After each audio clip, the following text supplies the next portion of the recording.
Well, I meet lots of interesting and fun people from my YouTube channel, and some people that I've met that I think I can now class as friends, Tim and Rob, and they've got a pretty new Iliad 50. This is their first time up to the Whitsundays, and it's a beautiful boat. So we're just going out to Butterfly Bay for a bit of a trip today, and I'll do some filming, and yeah, we'll put it on Show Us Your Boat, mate. She's a lovely vessel for sure. So we've just spent 15 or 20 minutes getting everything ready and just popped out of the marina, and let's have a look at this boat. Fantastic.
I'm sitting on this magnificent boat, and I've been on it before. I met these guys up in Airlie Beach.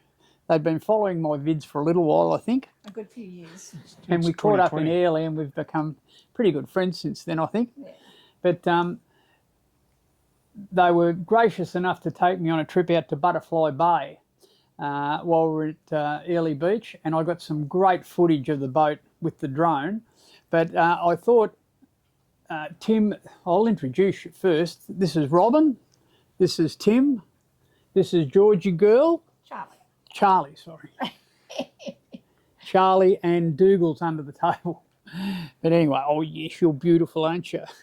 But anyway, I thought we'd do a Show Us Your Boat, mate, on this boat. And this is a new build Iliad 50. And Tim, you had the boat built from the factory? Yes, Norm, we commissioned the boat about just under 3 years ago now. We had a bit of a time issue. We were looking to bring on equity partners in our business, and that took a little bit to get together. And then Iliad actually set up their own factory. So our boat was being transferred from the old factory to the new factory, so that took a bit of extra time as well. Okay. So, yeah. So the process building a new boat, can you talk us through the process you have to go through when you're building something like this from new?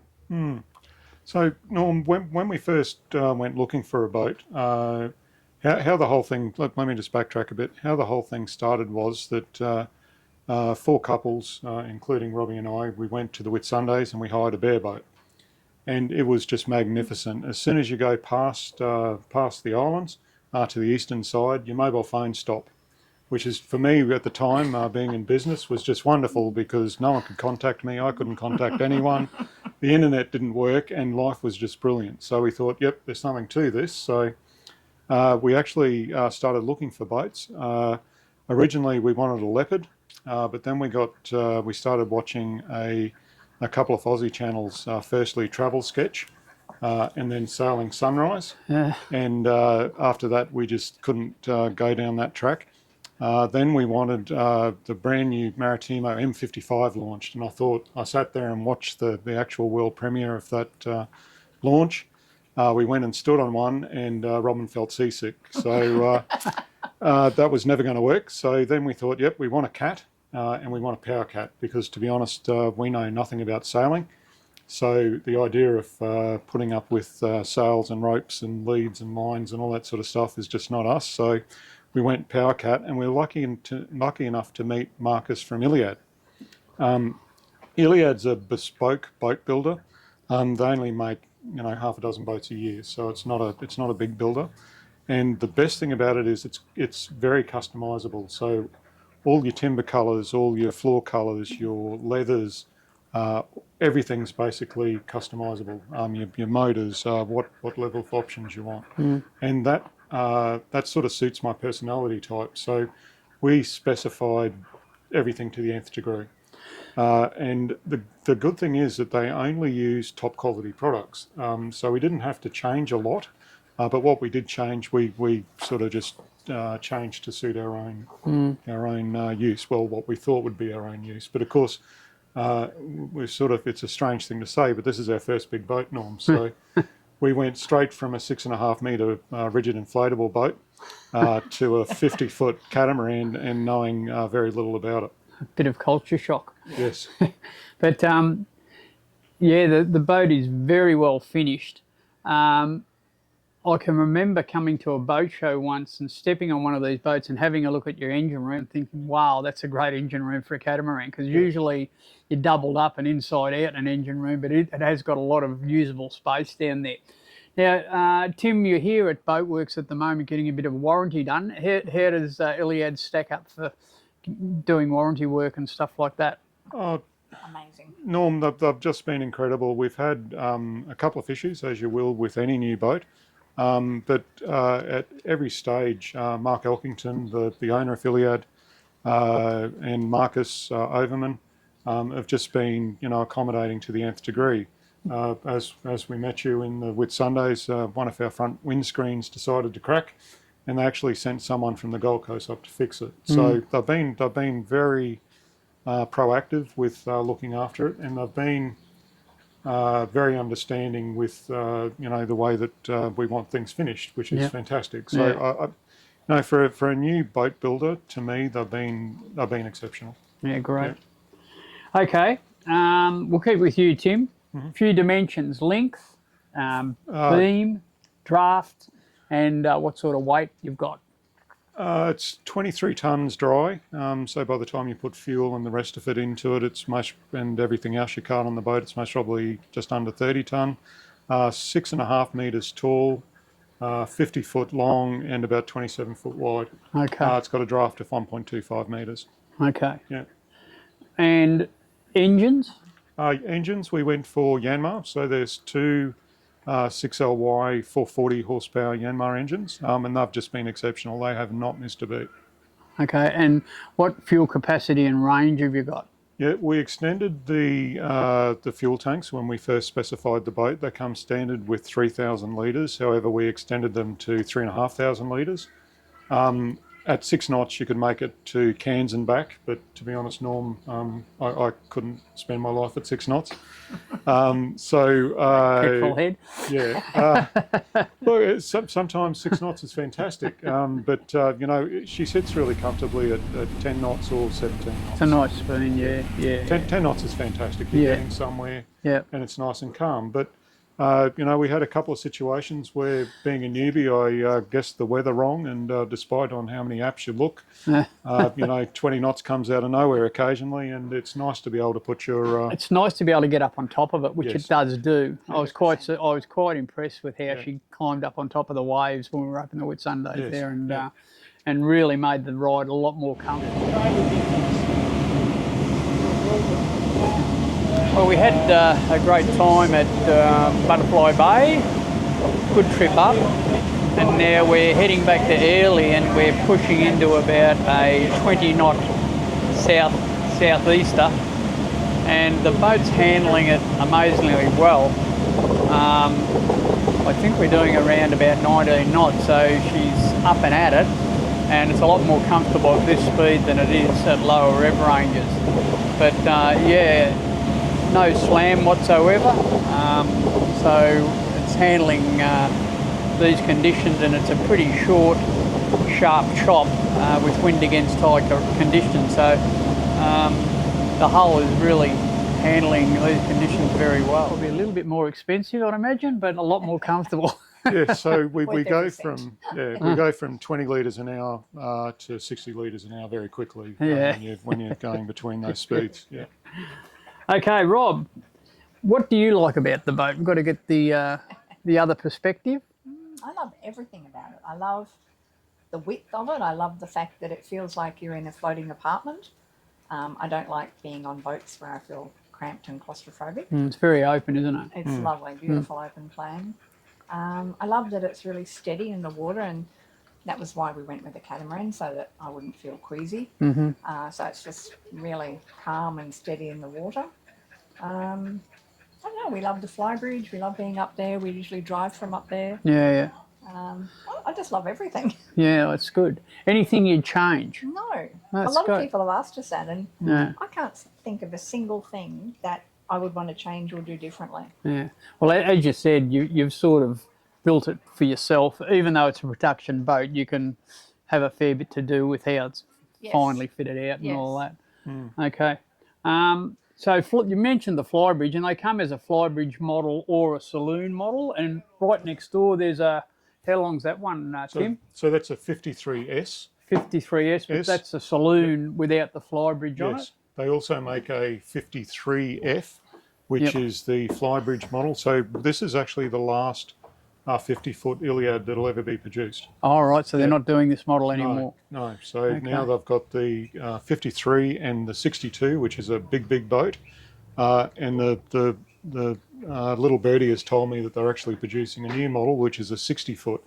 And that's due out fairly shortly. So. Okay, they're just getting bigger, eh? I tell you what, there's a lot of room in this for a 50-foot boat. What about the layout, Robbie? What have you got inside the boat? So a beautiful galley. The cupboard space. Galley's up. Galleys, yes, Yeah. right beside the window, which is just lovely that the windows open out and the sliding doors open up, and it's just expansive. The cupboard space is just incredible. There's more cupboard space than I think you could ever use. We did customise a little bit of the cupboards in the galley just to accommodate more food and things that you need, or we feel like we need. The fridge and freezers are fantastic. We've got a fridge freezer in the galley, freezer or fridge option out here. Same again up in the flybridge. Ice maker up in the flybridge as well. Down the port side of our boat, we have our master cabin, and that's just absolutely gorgeous. Beautiful big double bed, incredible amount of cupboard space, dressing table area, lift up makeup area, and then through that walkway past the wardrobes and into a lovely ensuite. It's very, very nicely appointed in there too. And then the other side, the starboard side, is two double cabins with their own ensuite each. Upstairs in the flybridge, we've got a lovely lounging area, big spacious area out the back with a crane. We have a nice little galley area up there that has an ice maker and cupboards underneath that we can make drinks or prepare food up there if we choose to. We usually do most of our driving from up there too because we like having the panoramic. So the nav package, Tim, what sort of navionics are you running? Well, Norm, funny you mentioned navionics. We went Ray Marine because when we first bought the boat, Garmin hadn't bought navionics, and the integration between navionics and Garmin wasn't great. So I specified Ray Marine, but now of course it's the same company. But everything we have is Ray Marine. We've got a radar, AIS, UHF, and then a Fusion stereo. But we use the navionics charts in the plotters as well as on our iPhone and our iPad. Yeah, okay. Yeah. Good stuff, Ray Marine. Fantastic. Got to give them a plug. Got to look after them. Okay. Look, it's very easy to use. It's intuitive, which is quite nice. And what's even better, if you've got a problem with Ray Marine, you just lodge a ticket, and then someone rings us back straight away, which is fantastic. So it's good. Well, great guys. Look, thanks for showing us over your boat. It's fantastic. It's a beautiful vessel. Really is something to be very proud of. And Thank you. I hope you get years and years and years of with Sundays out of it. Yes, We will. thank you, Normie. And Normie, just thank you to you too. You mightn't take this on board because you're always very dismissive when you say you don't know why people watch your channel. Yeah. We've been watching you since late 2020, and you're half the reason why we're into this, because we always thought, oh, look at Normie, you know, he does it in Peggy-Anne, and he does it so easily by himself sometimes, and you know, surely we can do it. And the other thing too, Norm, that you don't give yourself credit for is the recommendations that you make for products like Cleaner Works with Jeff. Jeff's fantastic. Yeah, you know, just small things like that just means a lot to people that don't, you know, I don't want to say I haven't got a clue, but I'm very raw when it comes to boating. So just being able to look back on your videos, and you know, when we went through the Wide Bay Bar the night before, I watched 5 different Norm crossing the Wide Bay Bar videos just to make sure that I was doing everything correctly. So Norm, mate, between your main channel and you know, the bar crossing, what's it? Bays Bays and and bars on the East bars. Coast. Make sure you have a look at it. Yep. And while we're doing it, Tim, make sure you subscribe. Yes. Hit that subscribe button. Doesn't cost anything. Just gets my algorithm out there. Yep. Give us a thumbs up or make a comment. I answer any comment you put on. As long as it's nice, I answer it. But again, Norm, thanks very much for your channel. It means more to people than you give yourself credit for, mate. So Well, done. thanks very much, Tim. Look, it's just what I like doing, and I'm glad It shows. people are getting some info out of it. Thanks, Robbie. Absolutely. Okay, guys. The Iliad 40, it was 50, isn't it? 50. Iliad The 50. Iliad 50, and we're just going to slip next door and have a little bit of a look at the 53S, so it's a 53S. Saloon 53. Yep, We'll have a quick look at that while I'm here. beautiful. Okay. Cheers, dudes.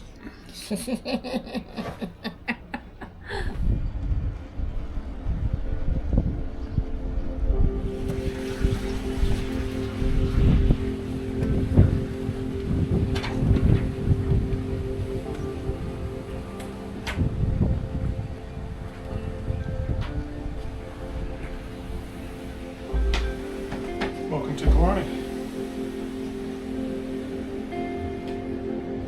Another beautifully laid out boat, eh? Beautiful. It's even wider because they don't have to put the stairs in going up to the fly bridge. So it's Yeah, right. Nice wide side decks too. mm, And have a look at the Outside walls. refrigeration. yeah.